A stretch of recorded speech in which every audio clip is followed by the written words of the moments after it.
What's going on, Fins Nation? It's your boy Reason back here with your other boy, my co-host, EM Dolphin fan. EM, say what's up to the people. What is up, Fin Nation? What's good? What is good?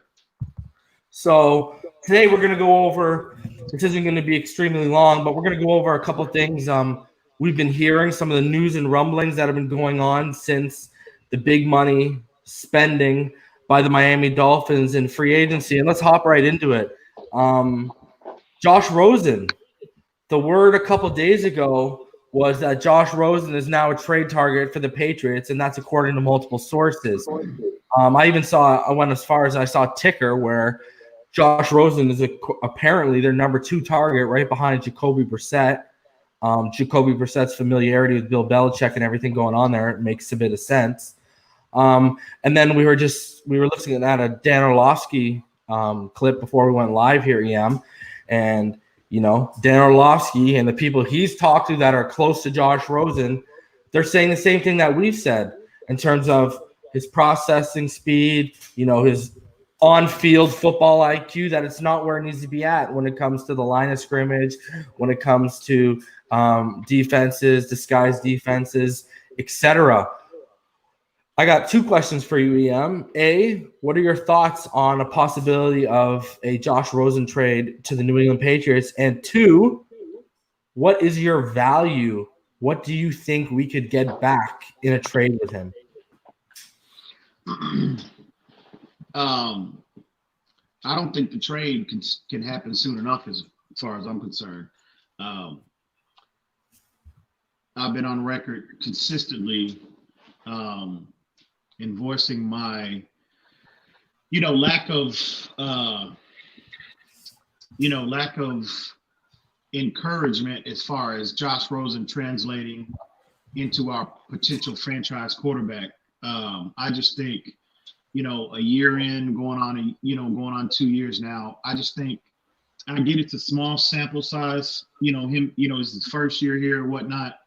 It's a smaller sample size, but Josh Rosen just hasn't given me anything to even remotely consider him the potential long-term solution at that position. Mm-hmm. And I'm just looking for, like I said, the trade can't happen soon enough for me. The quicker, the sooner we move off of Josh Rosen, I think, we can quickly transition to Ryan Fitzpatrick. Not only Ryan Fitzpatrick, but our quarterback we select at number 5, whether hopefully that is Tua Tagovailoa. But in terms of value, in terms of trade value, we mentioned this the other day on TD String about potential compensation that we could, that we could get back in a potential trade with Josh Rosen. I would be happy. I would be ecstatic with a 7th round pick at this point. I'm just being honest. You know what I mean? I would be ecstatic if we got a 7th round pick for this player. And again, Josh Rosen, from a talent standpoint, from a schematic standpoint, he's just not it. He's just not it. Yeah. And I think, again, we talked about this, all year. And I think Flores and Chris Greer and even Stephen Ross. Stephen Ross. Wow. Even Stephen Ross has, in my opinion, they've moved off this Josh Rosen, subject, this Josh Rosen subject. So, and what EM is referring to is a recent interview with Stephen Ross when the topic of Jewish quarterbacks in the NFL came up, and he brought up that he has one on his own team. And I believe the quote was, "I just wish he was a better quarterback." Absolutely. That's not exactly a ring endorsement.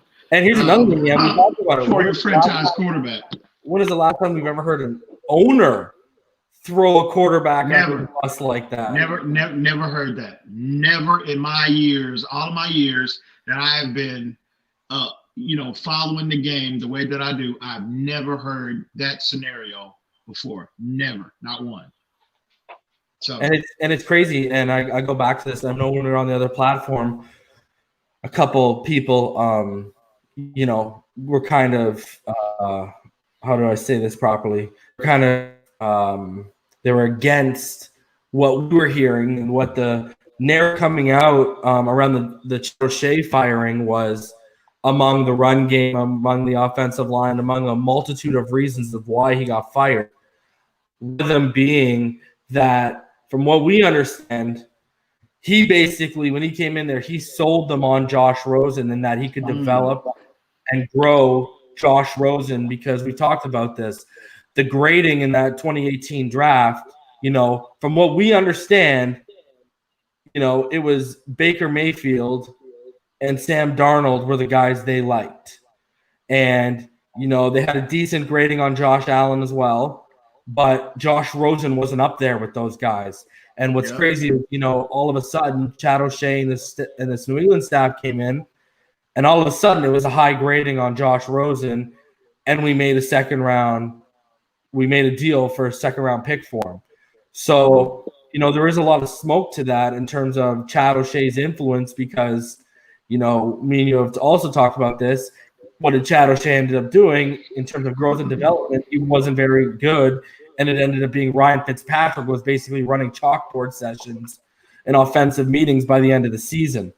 Absolutely. So when you look at that, I think I think that Stephen Ross's comments, I think they come from a place of bitterness in the terms of, we know every year Stephen Ross is infatuated with a new quarterback, but we also know, even though it wasn't his money, he gave up one of his assets, because it's his team, to go get a quarterback that I truly believe Chad O'Shea walked into that building and sold them on. I agree 100%.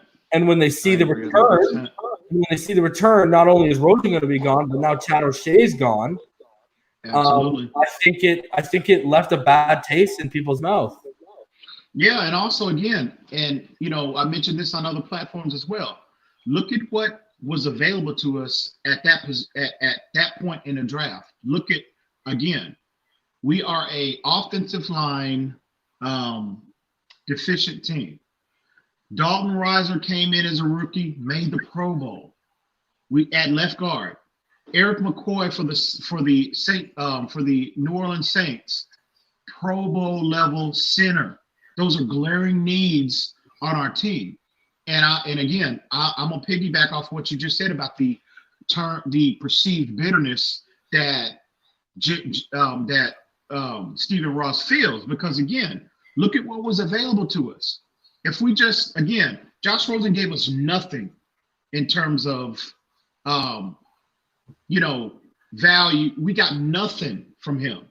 And on our the investment that we made to acquire him, he gave us nothing in return. Absolutely nothing.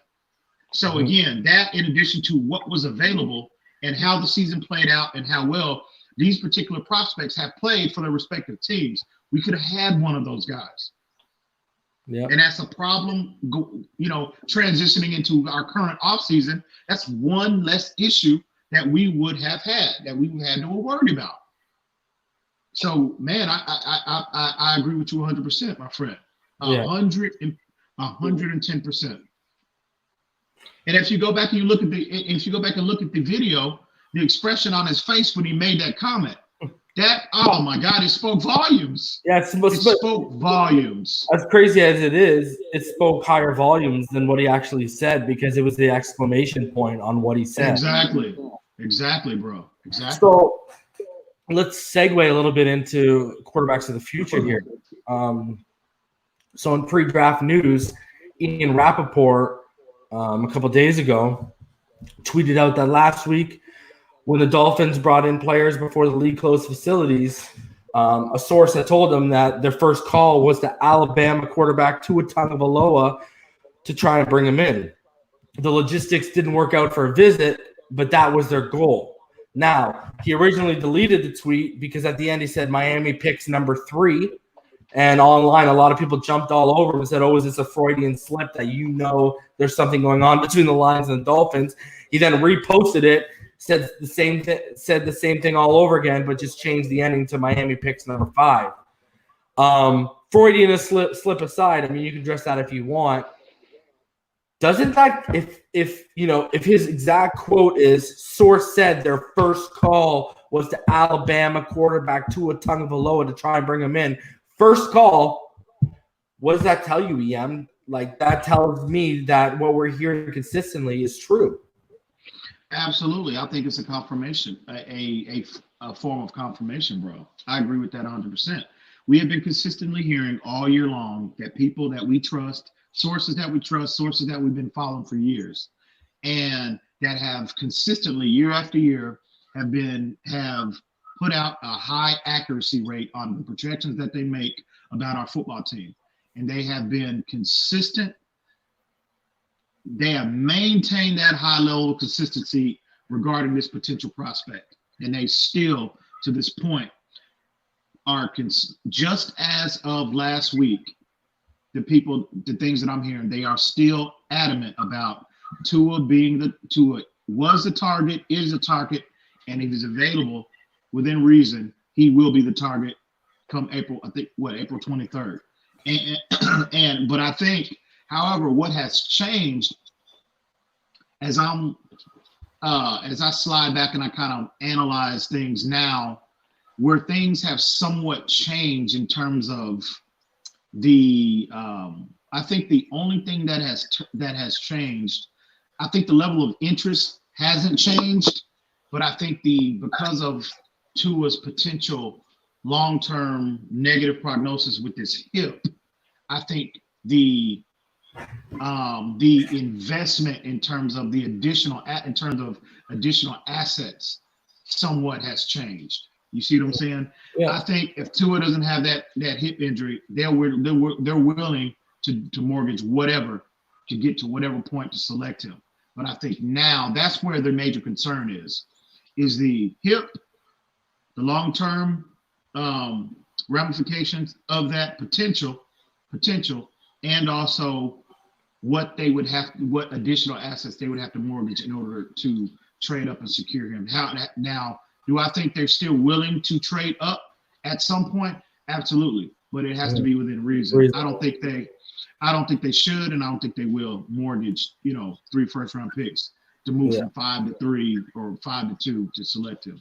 And they should. Another thing I wanted to also mention was that tweet was put out by Ian Rappaport at about 10 a.m. on the 19th, and then at about 10:58 on the 19th p.m., so a little over 12 hours later. I don't know if you've seen it yet, EM. I don't know if I shared it with you, but MPA Sports put out a video clip that was shared multiple times, and it was Tua Tagovailoa and his brother throwing out routes, dropping back, 3-step drop, knocking perfect ball placement, et cetera, et cetera. I don't think there's going to be any question in terms of, I think the pro day, I actually think how everything is working out actually works in the Dolphins' benefit, because I think right now, we've talked about how probably the Chargers are the guys they got to look out for right now. But, I think a pro day could have possibly brought in more suitors. And we've talked about with the climate of the world right now, it looks like teams are going to have to address their top draft picks by scheduling private workouts and private planes when travel is allowed again, if it's allowed again. But, I think this whole situation, as long as you can get your doctors in there to have to poke and prod around on them again right before the draft again, I think it's going to be where, man, he's been hurt since November. You don't forget how to throw a football. You don't forget how to draw back. You don't forget everything that's been ingrained in you for 22 years in a matter of a couple of months. It's just a matter of how that hip's going to hold up. And what's funny is, I know there was talk about how it's now time, because even Omar Kelly retweeted this video, and it was a video from the NFL Network where they were basically saying it's time for them to go in for Tua Tagovailoa. And Omar Kelly replied with, "Man, it's so obvious the Chargers have their sights set on Tua, and I expect Washington will have a bidding war with the Miami Dolphins and the Chargers." What do you think about a potential bidding war that either the Lions or the Redskins could be trying to hook up with the Chargers, because at the end of the day, we all know we got more capital about them, but this might turn into who's willing to mortgage more. I agree. That's not the ideal scenario. I think, I don't think that's ideal for our team. I've been consistent about where I stand as far as, mortgaging additional assets to move up for not just Tua, but any player. I don't want to do that, but I love Tua's game. I love what potentially, bringing him to South Florida will bring us, not only on the field but off the field. But man, I just don't want to be in a position where we're mortgaging so much. That's just not relative to Tua Tagovailoa. That's any player, any single player. And that's just not the ideal situation I want to be in. But if it happens, if it transpires, it goes back to what we said, a couple days ago when we were talking. If you love him, if that player is the apple of your eye, will you move heaven and earth to get him? Mm-hmm. So if Miami finds themselves in that scenario, move heaven and earth to get it. If you love him, if you have a grade that high on this particular player, and the next player that you have graded close to him is that significant, you get him. You secure his rights, and you do whatever it takes to get him. Period. Yeah. And you don't look back. Ask the Kansas City Chiefs, how did that work out for them? Oh, agree. So you do that. 100%. So you do that. So, I mean, that kind of segues into moving heaven and earth. It all started about 3 or 4 days ago with a Miami Herald article, I believe it was Armando, where he said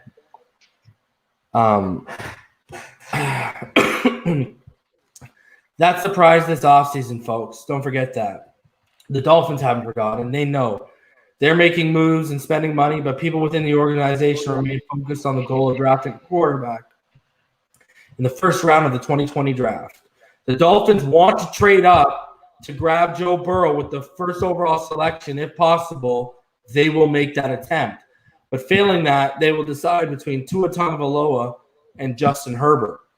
That kind of, people started running with that. I know Colin Cowherd on the Herd ran with that article a little bit, and he specifically went on to say, kind of what you're saying. If that's your guy, go get him. But he also prefaced it with saying that he believes that a healthy Tua Tagovailoa like us is going to be the best quarterback of that draft. And then it even went so far as Jeff Darlington and Marcus Spears went on Get Up, and they were talking about it, and they kind of, I've said this on multiple streams before, Jeff Darlington kind of went over about how he brought up McShay and how McShay has been so adamant on so many different outlets, whether national TV or wherever, about his sources inside of the organization saying they really like Burrow, they're enamored with Burrow, and if they could trade up with Burrow. And then the smoke got even thicker when Lance Zierlein put out his NFL.com mock draft. And the number one pick in that mock draft was Joe Burrow to the Miami Dolphins. And what he said was projected trade with the Bengals. If there is any sense in the Cincinnati that Burrow doesn't want to be a Bengal long-term, then the team should listen to offers. An NFL executive I consulted with believed including all 3 of Miami's first-round picks in this deal would be too much. So I'm sending Cincy picks 5 and 18 as well as second-round selections. And then everyone started rolling with that, and it's crazy. I saw a lot of people who were all in on the Tua train on different social platforms. All of a sudden, people started convincing themselves that they're okay with this. And you know what? I am okay with Joe Burrow as a quarterback. I'm not as okay with it as I would be with Tua Tagovailoa. But where I'm not okay with at all is, and I've talked about this. You go back, let's look at the Achilles Smith selection. When they made that pick, Mike Brown was offered, including 3 first-round picks, 6 draft picks for that pick from New Orleans to move up and take that, and Mike Brown still turned it down. And that's what worries me, that this guy's just going to keep jacking the price. Hopefully that makes them say, you know what, go after yourself. We're not even going there because that's ridiculous, And here's another tidbit I want to throw into this, okay? So according to Albert Breer, another NFL reporter, very, very reliable guy, Mike Brown is apparently higher on Justin Herbert than he is on Joe Burrow. Now, that's not sitting here. It should be noted that Duke Tobin and Zach Taylor really like Joe Burrow. But here's the thing again. Duke Tobin and Zach Taylor coached Justin Herbert at the Senior Bowl, and EM, you've seen the videos when I shared them on TD's platform. They were enamored with Justin Herbert. After the interviews after the Senior Bowl, after each day of the Senior Bowl, they were raving about him. And those were the first times in Justin Herbert's career that he had taken snaps under center because they wanted to see what they could get out of him. So what I'm saying here through all of this is there's a lot of smoke about Burrow and our infatuation with him. On top of that, if Mike Brown is really sold on Justin Herbert, A, what do you think about the possibility that everyone's spewing about us wanting to trade up on him? And B, what do you think about the possibility that, and I've talked about this before, EM, what have I said? I've said, wouldn't it be crazy if Justin Herbert went number one? And then that turned into a whole discussion on the other platform about how big that would shake up the draft. That would turn the draft upside down if that scenario actually came to fruition. If that scenario happens. So A, what do you think about all this Joe Burrow smoke? And B, what do you think about if Justin Herbert went one to you? Because to me it does, but to you, does all of a sudden trading up to number two become even more of a reality because Joe Burrow could be sitting there? Well, as far as the Joe Burrow, all this conversation about us being potentially high on Joe Burrow, I think there's a level of, I think that's accurate. I mean, what's not to like about the season Joe Burrow had, he had this past year. I mean, that's obvious. But I just feel now, as far as a trade up scenario, I'm just leaning more towards, again, like we talked about earlier, about the consistency about people that we follow. They've been consistent about the overwhelming interest in Tua. I just don't think, bro. I think at the end of the day, in the bottom of my gut, and I'm going to go with that in this particular issue, I just think there's a high level of interest in Joe Burrow, but I think a lot of what Todd McShay is, a lot of what he's been saying is, I would say, it's more smoke than it is an actual thing in terms of valuing Joe Burrow over Tua Tagovailoa. So with that being said, no, I mean, again, I don't want to make that kind of investment in terms of giving up, additional draft assets for any one player, let alone Joe Burrow.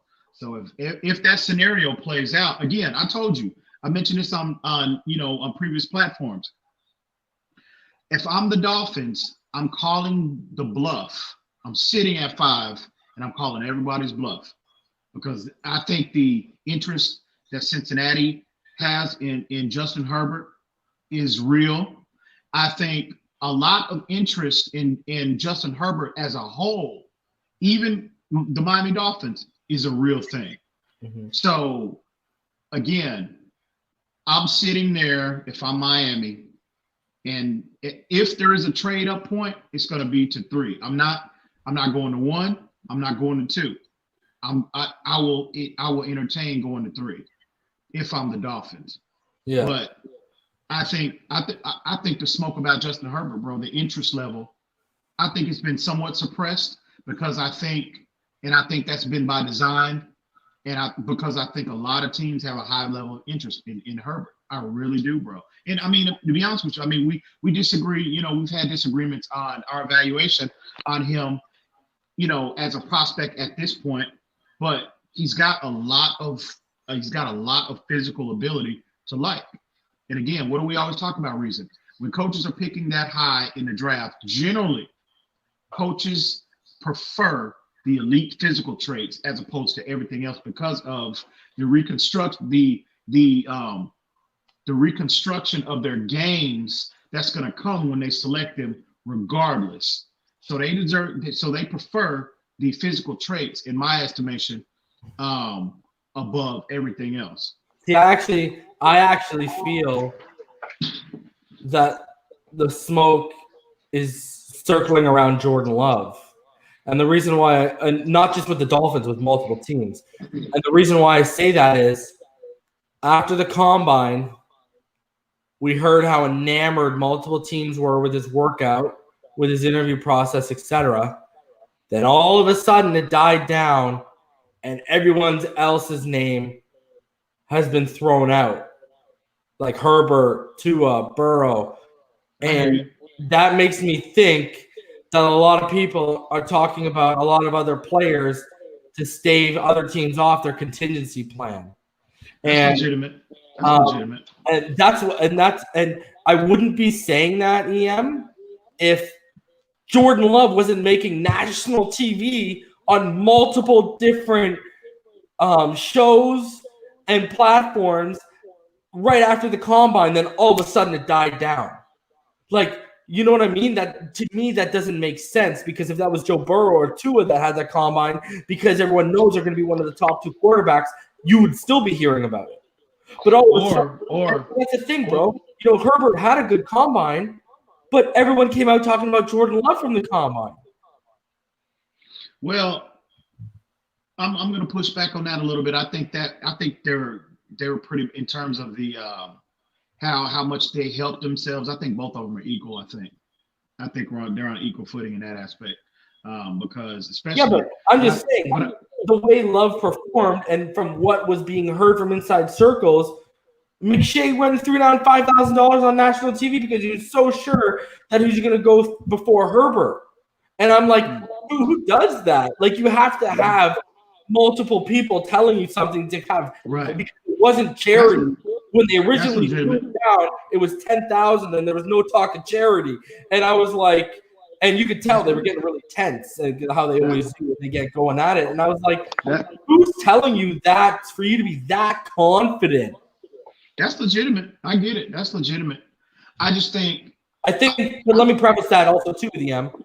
I do think Herbert and Love have the highest ceilings out of all the quarterbacks in the draft. Absolutely. We're in agreement on that 100%. So, yeah, man, I think – but if you're the Dolphins, let me ask you this, Reason. Let me throw this out there, okay?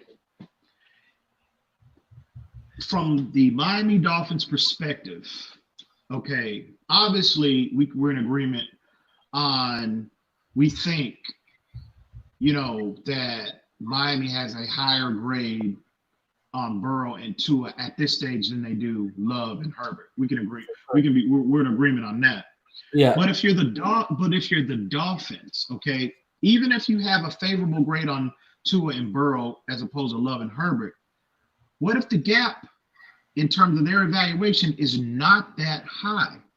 And regardless, bro, Miami, whatever quarterback they select, they're gonna sit because of, I think Ryan Fitzpatrick earned the right to be the day one starter based off the season that he had last year. So if you're the Dolphins, that philosophically they prioritize teaching, player development, discipline, you know, the implementation of that philosophy into our organization. And again, goes back to if the evaluation really isn't that, what if the gap really isn't that high between Burrow, Tua, Herbert, Love, or Love, Herbert? What if it's not that high? So if you're the Dolphins, you're sitting there you're looking at Tua and Burrow, and you're looking at Love and Herbert, and you're looking at the overall immense physical talent that these two prospects have. If I'm Brian Flores, if I'm Chris Greer, I'm sitting there looking at them, and I'm like, again, with the philosophical change within our organization, they're breaking down their games, and they're like, okay, obviously they're deficient in areas that Tua and Burrow might not. That they're deficient in areas that Tua and Burrow are might not have at this stage. But can we coach that level? Can we coach those aspects of those games and get them up to speed? Just might not be now. Those aspects of their game might not catch up, within the next 2 or 3 years with their athleticism. But what if we just get them to average? You know what I mean? You can win. That's my point. I made the comparison to Ben Roethlisberger. If you go back and you remember Ben Roethlisberger's first 3 years in the league, Pittsburgh had, and it's eerily similar to what we're building in Miami. Pittsburgh had an elite defense. They had a great running game to lean on. Miami, I personally think, if we'll get to this later, but if they are able to secure the rights of Chris Jones, our defense will go from very good, which on paper, that's the status of our defense now. It will jump to elite at that point. See, so my thing is though, if I was a Bills fan, I would be pretty pissed off in terms of you see the raw talent, you see the potential, you see where it can go with Josh Allen, but they're never going to work the fundamental flaws and the kinks out of his game because they're too close to winning. They don't got time for that. That's my and I think and I want if I'm going to get Herbert or Love, I want them to be properly groomed in terms of a year or two, so we know we've put the work in. This is the best it's probably going to get.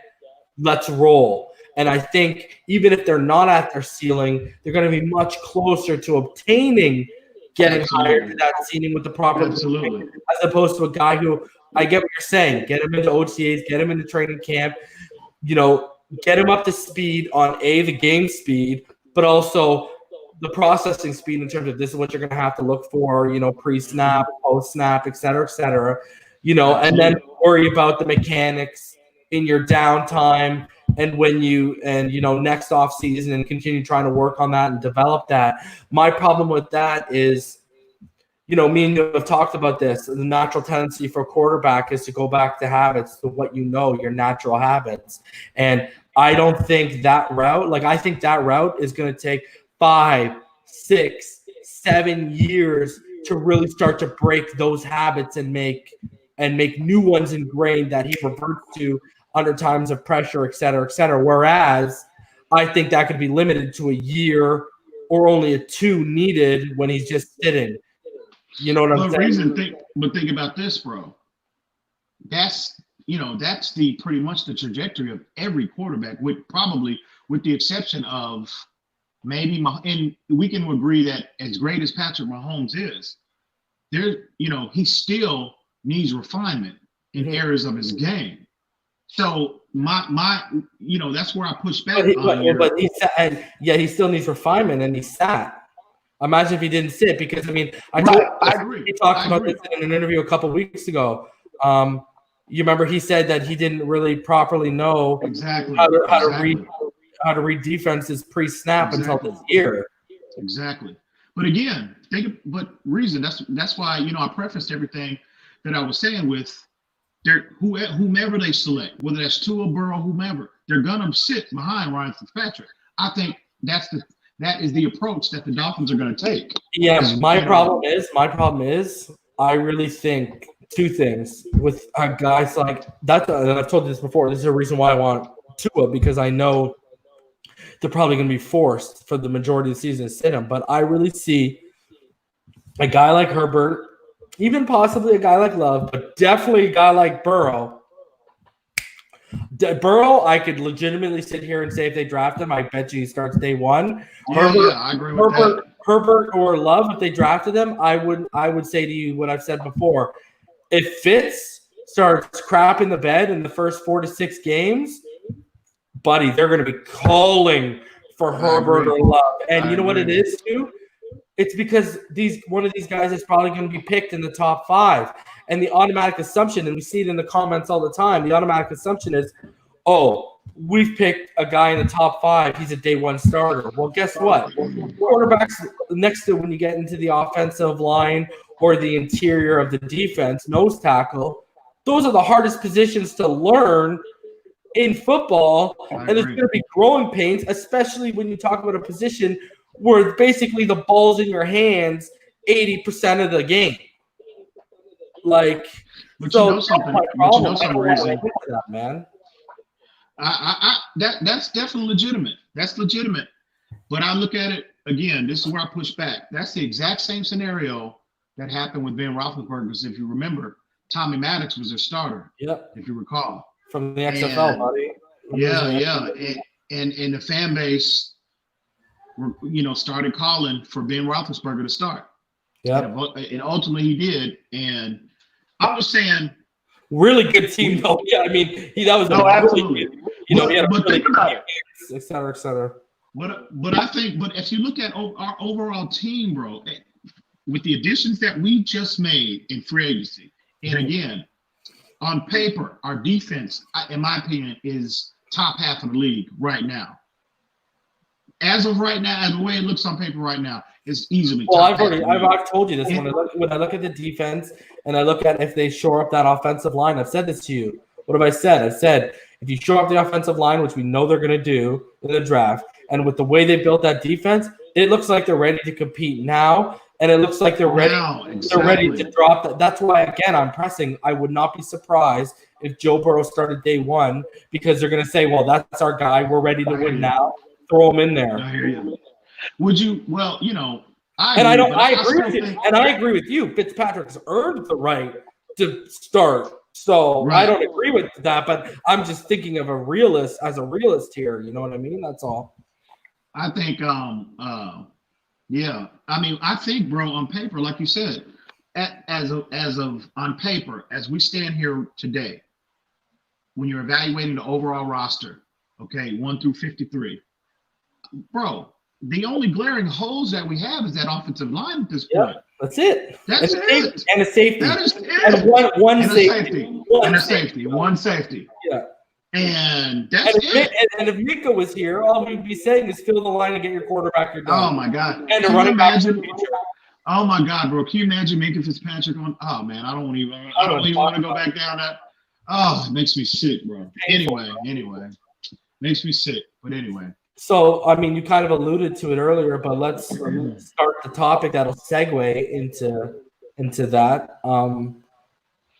Devon Godchaux, is he getting paid here or somewhere else? Because a few days ago, Devon Godchaux tweeted out to Rosenhaus Sports with 2 goat emojis and the hands up emoji after he was seeing everyone get paid.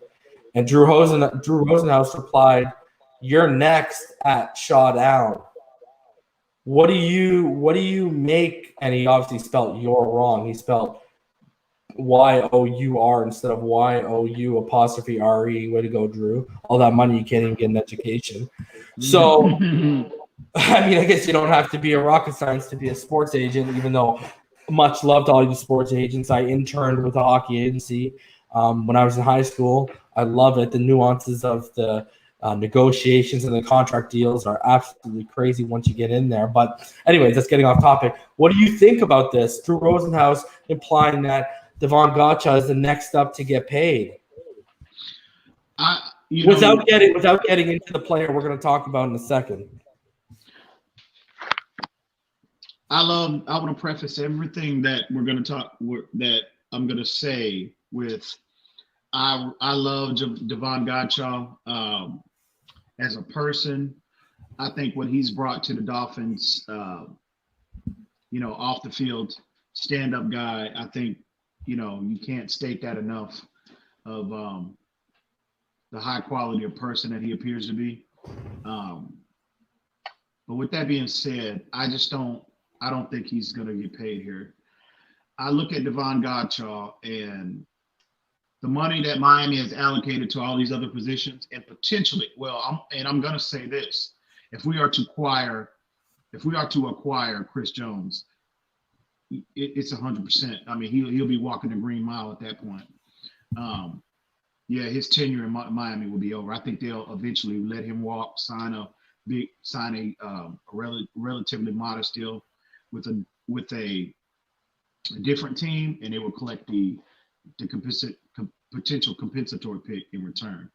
That's how I think the approach that the Dolphins are they're having with Godchild. I think they value him, but I don't think, because I look at and again, we talked about this on previous platforms. The emergence of this kid, Zach Zeiler, from an athletic profile standpoint, immediate scheme fit, I think he can give you, and I think he can give you the production that we've gotten from Devon Godchild. I think he can give us that production or even exceed it within the confines of this defense.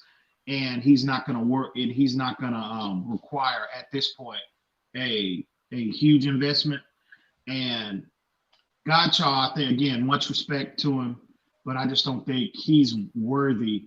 I just don't think he's worthy of the kind of contract that he'd be seeking for this team. Now, what do you think, if you had to put a prediction, what do you think he's going to be seeking? I would say between maybe 8.5 to 11, maybe. Oh, I think he's going to ask for that, bro. Yeah, yeah. I think legitimately he's going to ask for that, and there's nothing wrong with that. Hey, go. Hey, you're never going to receive unless you ask. But again, with the money, with the in terms of cap space and cap dollars that we've allocated to these other positions, there's just not. I just don't see him deemed as a worthy investment at this point. Yeah. I could easily see him, the Dolphins letting him walk and then collecting the compensatory pick, the following season. So, no. And I mean, that kind of leads us in. You mentioned his name. An article came out from the Inquisitor last night, and it was referencing, I believe it was referencing some news from KC Kingdom, and they were basically discussing a potential Chris Jones to Miami trade. In terms of what do you? I know how much you love the player. I think we're not going to get into what we talked about yesterday. I think he's top 3. You think he's the second best behind Aaron Donald. I love his versatility. I think his versatility for the scheme would be absolutely beneficial for what we're trying to do. But what do you think in terms of his franchise tag right now is just north of $16 million. In terms of what we'd have to give up in compensation, I talked about when we were talking about yesterday. To me, if you want to talk this, because this is talking about first round picks in the Inquisitor, to me, if you want to talk about the 26, I'll give you the 26 for Jones and a 4th. Other than that, I'd be willing to give you the 56th and the 141st, a 2nd and a 4th, back end of the 4th for him. What do you think in terms of what the compensation would be and how much he would get paid? I mean, if you look at the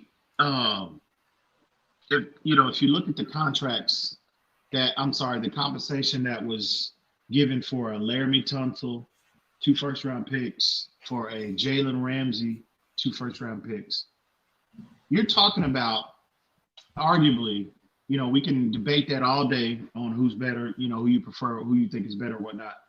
But we're 100% agreement that this dude is a legitimate top 3, top 5. All I'm going to say quickly in response to the Jalen Ramsey and to the Tunsil is left tackles and number 1 corners to me are at a higher premium.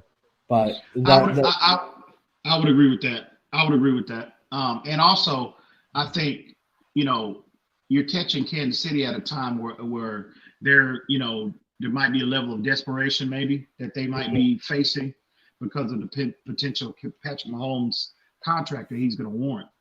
But in terms of compensation that you give up for a player of his caliber. And we're not even talking about the seamless transition he would be in this defense. I mean, he's perfect. You can't construct a better player that has that kind of skill set. You can't construct a better player. To be honest, we talked about this yesterday. We both agree Donald is the better interior player, but because of Jones's versatility, it would actually make him a better fit for the scheme they're trying to do than Aaron Donald. Even though, don't get us wrong, Aaron Donald is the better interior player, but the versatility is what separates Jones from a Fletcher Cox or an Aaron Donald. Absolutely. Scheme. Absolutely, 100% in agreement, bro. But in terms of compensation, I mean, man, can you?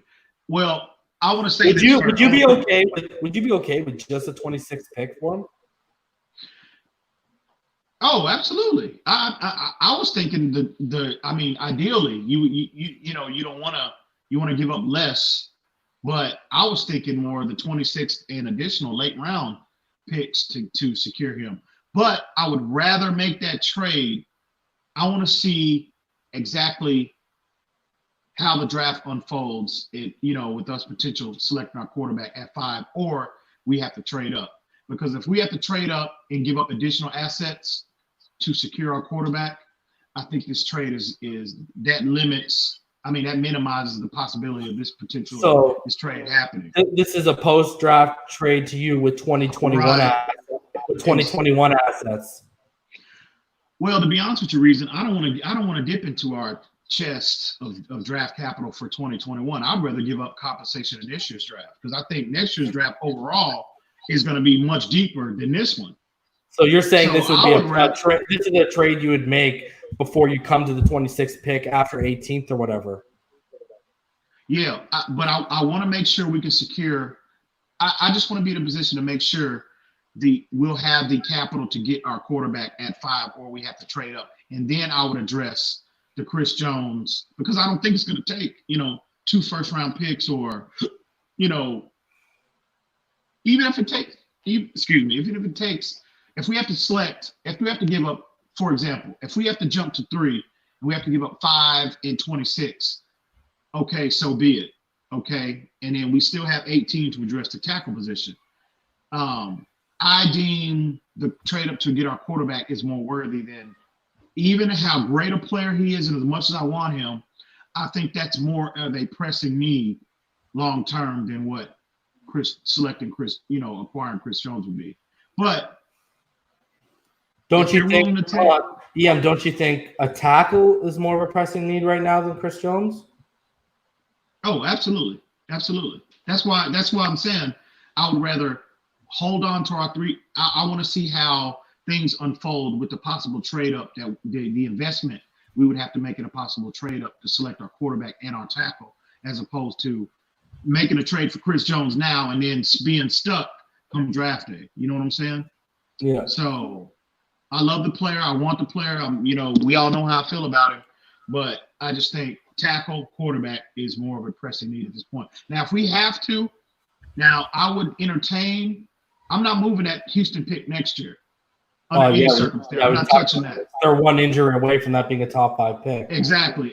So if we have to, flip our pick, because if you're making a projection, and we hope the Dolphins will be in contention for a playoff spot, so we're picking in the 20s perhaps next year, I would flip that and maybe a pick in later rounds this year for him.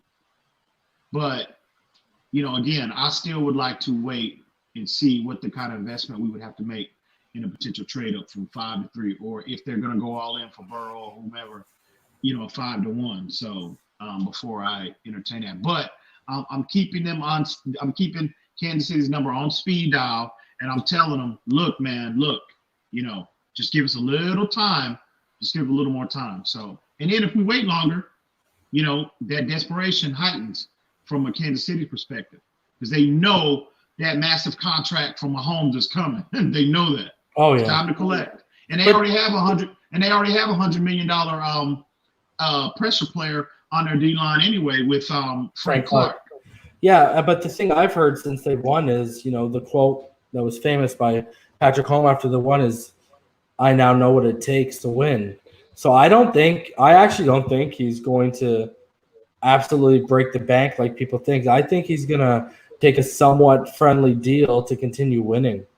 I think Mahomes looks like a guy who he knows he's going to make money, and he looks like a guy who cares about his legacy. But I think even if that is the case, reason he might take a slightly lesser, contract, but it's still going to be so high that it's hard to justify. It's going to make it extremely difficult for you to pay him in addition to Chris Jones $100+ million contract. Especially when you got Frank Clark, right? Especially if you got Frank Clark already, commanding that kind of salary cap, spots. I mean, I'm actually surprised they're not making keeping Chris Jones a higher priority than Frank Clark. I agree with that. I agree with that 100%. But again, it's all about, you got to look at when they dealt D Ford, when they made the transition from a base 34 to a base 4.3, which they are currently in now. I think they were in a position to where, because they basically got Frank Clark for nothing in terms of value, what they gave up to get him from Seattle. Yeah. Seattle was basically in the same situation that they are in now. Exactly. So again, I think if we just wait a little long, again, I'm keeping them on speed dial, bro, and I'm telling them just give it just a little more time. I think So are you making a trade for Chris Jones over signing Jadeveon Clowney for the money he wants right now? Absolutely. Because Chris Jones doesn't give you the durability issues that Jadeveon Clowney does. Yeah, and that's another thing that's holding Clowney back from getting this reported 18 to ridiculous $20 million that he's asking is, especially because he played through a core muscle injury last year, and he's got the injury history. I know a lot of teams want to get in there and, poke and prod away because there are durability concerns with him. No disrespect to Clowney. I've been on the record of saying how much I want him, but I think with the presence on this roster of Emmanuel Ogbah again, I think we are just scratching the surface on this kid's potential. Wouldn't it be crazy if they added Ogbah and Chris Jones? That's two of their best players. That's two of their best defensive players. Crazy. And I think the Chris Jones, I think that's a real possibility, bro. Yeah, because schematically and as a player, he seems like a Flores fit. Oh, perfect. Yeah. And again, they're going all in. And now's the time when you have the draft capital, when you have the cap space, that you make strategic, splash, smart, sound decisions to immensely enhance your team. You know what I mean? Yeah. And we check all of those boxes at this time. If we're in cap purgatory, cap hell, salary cap hell, no, you don't make a move like that. If you don't have the draft capital, absolutely not. You don't mortgage your future for. But we have the surplus of resources today to make that, and you go all in. You may never have them like this ever again. You may never have it again. And also, bro, you make an addition like that, and you continue to build the offensive line with our skill position players. Who with the AFC being as wide open as it is, who knows? Is it really out of the realm of possibility that we could be sitting here that we are making a serious playoff run next year? Is that out of the realm? I mean, really. So again, and you look at the draft, and we're sitting here, and we've been thinking to ourselves, what are they going to do? Because once you get past Derek Brown and Javon Kinlaw, and you start getting into like Ross Blakelock of TCU, Marlon Davidson of Auburn, and Neville Gallimore of Oklahoma, as much as those guys have the potential to be day one starters, those three names could wind up being projects that eventually become day one starters, more so, whereas Javon Kinlaw and Derek Brown seem like guys who can plop right in and start day one, but they won't be there. Exactly. And nose tackle, especially with this Devon Gottschall thing with the money, nose tackle could be a extremely glaring need come as soon And as it is. next season. And it is. It is. Trust me, it is. And also, yeah, and also, especially if you bring in, because he's going to command 100, overall total contract. It'll be 100 plus million. But again, Yeah. it's all about the structure of the deal. It'll be. You know what I mean, what was I think Frank Clark was 104, 106 guaranteed. Mhm. So I could see Chris Jones asking for 110 guaranteed. Oh, absolutely. But again, it's all about the structure. Now, Chris Jones, I wouldn't necessarily front load everything to him because I think his contract is worth more of a long-term investment. So you can kind of defer and kind of structure a portion of his upfront money on the back end because you're anticipating him being at that position on his roster, considering his age and considering the position that he translates to. You're making it more of a projection of him being on our roster in the third year of this contract, the fourth year of this contract, maybe even the fifth. I was gonna say it's the fifth year where that would get dicey. Absolutely. So yeah, it's all about the structure, bro. And they've got, again, you're in a position, you put yourself in this position to make decisions like this. And immediately, if you inject him into this defense, on paper as we're sitting today, a very good defense becomes elite overnight. Exactly. And if you look at the landscape in the AFC, I like how we stack up. As long as we address the offensive line, I love how we stack up against the other quote unquote upper echelon, the teams that are going to be considered the upper echelon of the AFC. I fear no one, absolutely no one, if we do that. For sure. All right, so let's get into our last topic of discussion, kind of a little bit of a funner one because we know it's probably not that realistic.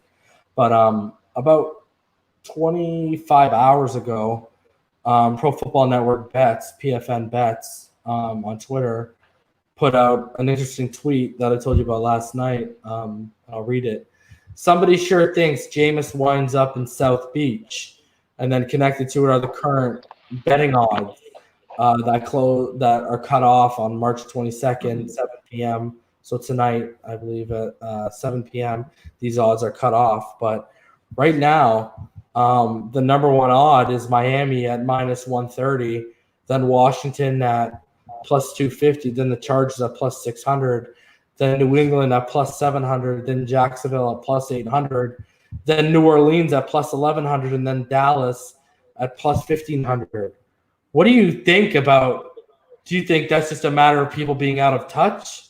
Like, why do you think we're sitting here looking at Miami being the number one up until for the next 4 hours, being the number one betting odd of where Jameis Winston lands up? Absolutely, they're out of touch. Out of touch and out of mind, out of sight and out of mind. I don't see, I mean, when we talked about this yesterday, I mean, I sat and I tried to think of, okay, well, what? I was trying to come up with any kind of logic that would substantiate Jameis Winston being a potential quarterback in Miami. And I came up with absolutely nothing. I just don't understand. Does he fit the profile that Flores, that they prefer at that position? When you evaluate James's game, no. Okay. In my opinion, the turnovers alone. Exactly, bro. The contract, the investment you would have to make in terms of contractually that you would have to make in him makes no sense. Just the overall state of the franchise, the climate of the franchise. We already got Fitzpatrick, Ruddock, and exactly. Exactly. We're going to draft. Exactly. So that's what I'm saying. The overall climate of the franchise, bro, where we are in time, it absolutely makes no sense. So I have absolutely no idea where those numbers are coming from. I have no idea. So I can't I'm not the smartest guy in the world, but I can't figure this one out. I mean, I can't come up with anything, bro. Mm-hmm. So what I've been hearing lately is the general consensus is that he's not going to be a starter wherever he winds up, and that makes me believe that this guy's going to be this year's Tannehill. Wherever he goes, he's going to be waiting for that guy to go down so he can step in and win over the job. Like he wants to go. Like the Chargers make more sense right now because they got Tyrod. That's it, basically.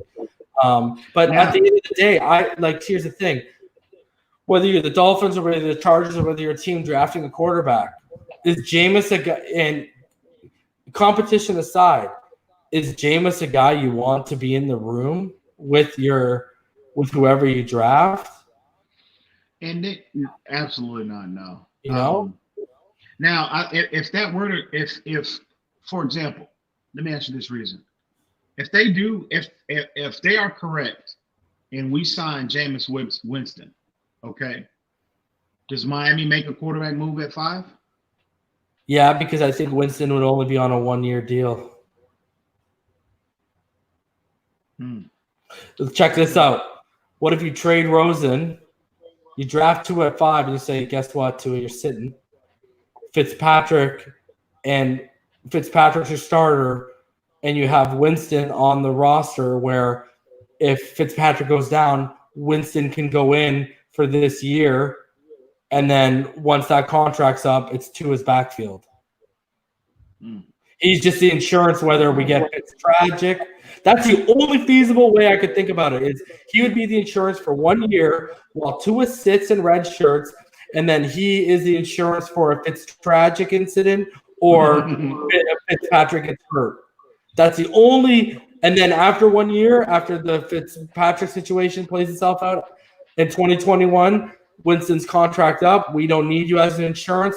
Fitzpatrick, we can either re-sign him or go out and sign someone cheaper to be the backup for Tua moving, or whoever, or Herbert or Love or whoever we select moving forward. That's the only thing that made sense was a 1-year team-friendly deal of, hey, you're the contingency plan, so we don't have to rush our draft pick if something happens with Fitzpatrick. I agree. I agree with that, but that's highly unlikely. Because he's not gonna take 10, 15 million, and I'm not trying to pay a contingency plan 20+ million. They don't need to complicate things by selecting Jameis Winston. No, I'm not entertaining this at all. No, continue. You got Fitz, deal Rosen, and select Tua, and problem solved. Yeah.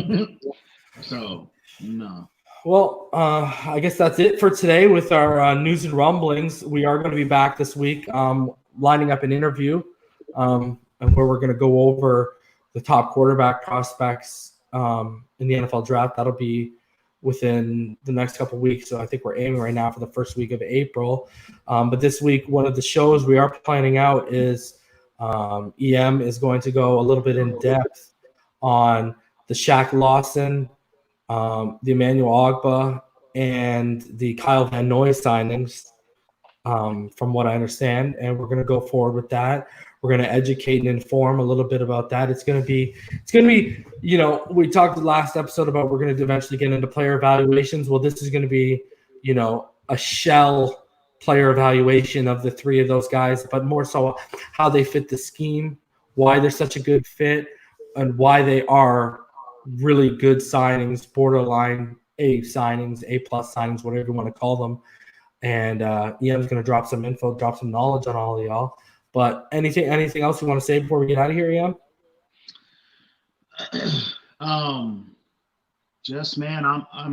I am paying very, very close attention to this Chris Jones. I am monitoring this Chris Jones conversation potential coming to Miami extremely closely. Man, I hope we make that happen, bro.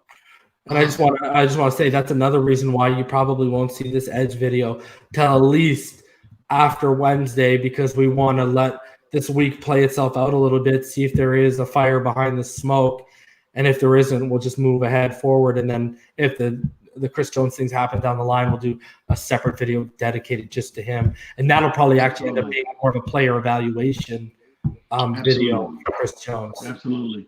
Fins up, baby. Fins up. Fins up every day, all day. So hope you all have a blessed weekend. We'll see you next week, everybody. Be safe out there. Be safe out there, everybody. Fins up.